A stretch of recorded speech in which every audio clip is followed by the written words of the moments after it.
ओडिशा के बालासोर में 2 जून की शाम उस समय हड़कंप मच गया जब 2 ट्रेन में भीषण हादसे की चपेट में सैकड़ों यात्री आ गए। इन लोगों को इस बात का अंदेशा भी नहीं था कि जिन 2 ट्रेनों में वो यात्रा कर रहे हैं वो उनकी आखिरी यात्रा बनने वाली है। इस हादसे के कई घंटों बाद भी कई सवाल ऐसे हैं जिनके जवाब अभी तक नहीं मिल पाए हैं। सवाल है कि आखिर 300 से ज्यादा लोगों की यात्रा को आखिरी यात्रा बना देने की वजह क्या रही। लेकिन इससे पहले आपको इस हादसे के बारे में बताते हैं। दरअसल 2 जून को शुक्रवार के दिन भारत के बड़े स्टेशन में से एक हावड़ा रेलवे स्टेशन से दोपहर 3:20 पर हावड़ा से चेन्नई जाने वाली कोरोमंडल एक्सप्रेस रवाना हुई थी। इससे करीब 5.5 घंटे पहले साइबर सिटी के नाम से मशहूर कर्नाटक के बेंगलुरु रेलवे स्टेशन से चलने वाली बेंगलुरु हावड़ा सुपरफास्ट एक्सप्रेस सुबह 10:35 पर निकलती है। कुछ दूर चलते ही दोनों तरफ से चली ट्रेनें स्पीड पकड़ती हैं और अचानक से ओडिशा के बालासोर स्टेशन से थोड़ा आगे बहनगा बाजा स्टेशन की आउटर लाइन के पास शाम 7 बजे 3 ट्रेन सबसे बड़े हादसे का शिकार होती है। हादसा इतना गंभीर था कि दूर दूर तक डिब्बे बिखरे हुए दिखे। ऐसा लगा जैसे कोई बड़ी आपदा आई है। मौत का वो तूफान जहां कोरोमंडल एक्सप्रेस की बोगी मालगाड़ी में टक्कर के बाद उसके ऊपर तक चढ़ गई। एक झटके में कई यात्रियों की मौत हो गई। जिन यात्रियों को हंसते हुए ट्रेन के डिब्बे से निकालना था उन्हें ट्रेन के डिब्बे से काटकर निकाला गया। जिस भारतीय रेल में रोज ना जाने कितने लोग सफर करते हैं, उस देश में इतना बड़ा रेल हादसा हो जाए तो कई सवाल उठना तो लाजमी है।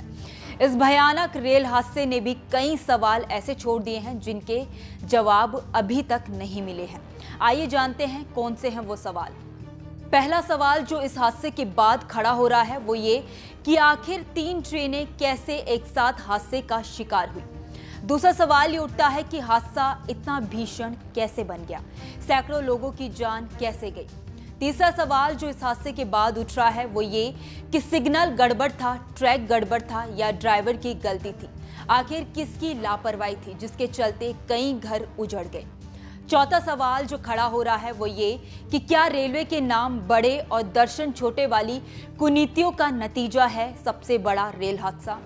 पांचवा जो अहम सवाल खड़ा हो रहा है वो ये कि ट्रेन को टक्कर से बचाने वाली एंटी कोलिजन डिवाइस का देश में पहली बार 2011 से 12 में ऐलान होता है, फिर क्यों 13 साल बाद भी ट्रेन टकरा रही है। वहीं अगला सवाल ये खड़ा हो जाता है कि ट्रेन की सुरक्षा के लिए तैयार हुई कवच योजना का आखिर क्या हुआ। और आखिरी सवाल ये है कि क्या अभी देश में हर ट्रेन को हादसे से बचाने वाले कवच में लंबा वक्त लगेगा, अगर हाँ तो कितना। ये कुछ सवाल हैं जो इस देश के हर नागरिक के जहन में हैं। इन सवालों के जवाब अभी तक नहीं मिल पाए हैं। आपको बता दें कि इस घटना वाली जगह पर 4 रेलवे ट्रैक थे। हादसे के वक्त 3 ट्रेनें थी, एक के ऊपर एक रेल चढ़ी और मौत का मंजर सबके सामने है। इस हादसे की एक ऐसी तस्वीर भी सामने आई है जिसे देखकर रूह कांप उठेगी। कोरोमंडल एक्सप्रेस में रेलवे की पटरी ट्रेन की निचली परत को चीरकर अंदर घुस चुकी है। रिपोर्ट्स के मुताबिक अपलाइन पर कोरोमंडल एक्सप्रेस को ग्रीन सिग्नल मिला हुआ था, जहां लूप लाइन यानी कि अपलाइन के बगल वाली लाइन पर एक मालगाड़ी खड़ी थी। दावा है कि अपलाइन से चेन्नई जाती कोरोमंडल एक्सप्रेस फुल स्पीड से लूप लाइन में घुस जाती है और लूप लाइन में खड़ी मालगाड़ी को टक्कर मारती है।